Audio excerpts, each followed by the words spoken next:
quantas ereções você consegue ter? Esse é o assunto de hoje no Urologia Descomplicada. Fique ligado.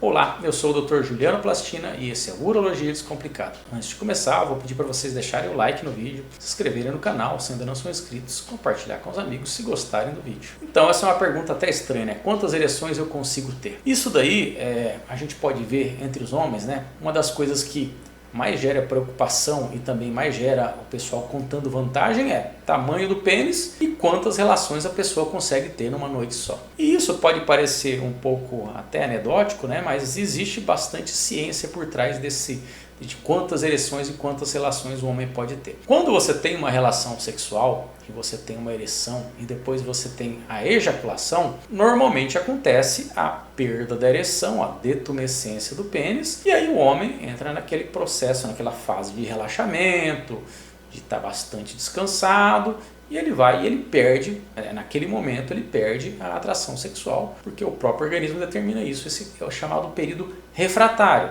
É o tempo que você demora para conseguir ter uma nova ereção e uma nova ejaculação. Às vezes, algum tempo depois dessa primeira relação, você até consegue ter uma nova ereção, mas não é tão fácil ter uma nova ejaculação, porque precisa permitir que esse período refratário, digamos assim, esfrie o processo, porque senão você não consegue estimular o suficiente. E quanto tempo dura esse período refratário? Em média, a gente for considerar aí todas as idades, mais ou menos 30 minutos, tá? Então, e aí você vai perguntar, mas quantas relações o paciente consegue fazer? Quantas eu consigo dar numa noite? Mais ou menos assim que os homens falam. Isso é muito variável. Você pode conseguir 2, 3, 4, 5 relações, dependendo, né, se for um paciente mais jovem, mas é muito difícil conseguir mais que isso, até porque começa a ter, o período refratário começa a ficar muito longo, né? Então, quanto mais relações você tem, a tendência é ficar mais longo esse período refratário. Então, entre a primeira e a segunda relação, pode demorar ali 30 minutos. Entre a segunda e a terceira, pode demorar ali 1 hora. Entre a terceira e a quarta, vai aumentando. Então começa a ficar mais difícil ter novas ereções e começa a ficar mais difícil ter novas ejaculações. E é importante saber que à medida que vai tendo mais relações, a quantidade de esperma vai diminuindo. Tá? A primeira sai bastante e depois começa a ficar bem líquido, bastante ralo, né, o esperma.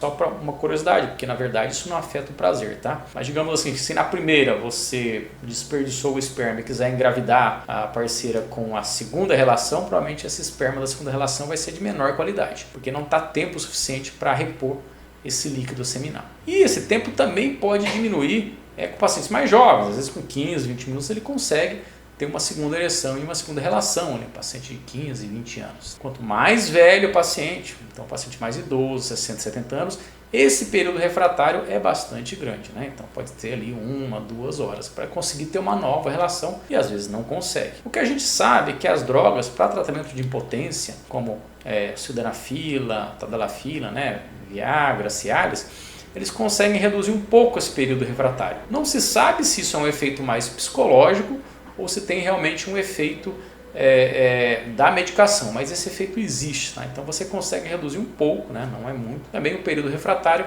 com o uso de medicações para tratamento de impotência. Importante assim, não querer fazer relações acima do que você está disposto ou que você deseja, só para contar vantagem ou para mostrar, digamos, virilidade para a parceira ou para o parceiro, entendeu? Então é importante se sentir bem, fazer quantas relações você tiver vontade, mas também não ficar esforçando muito a sua fisiologia. E se você tiver alguma dúvida sobre ereção, sobre tempo refratário, sobre ejaculação, você deve procurar o seu urologista para se orientar. Então é isso, o assunto de hoje. A gente se vê nos próximos vídeos. Até mais.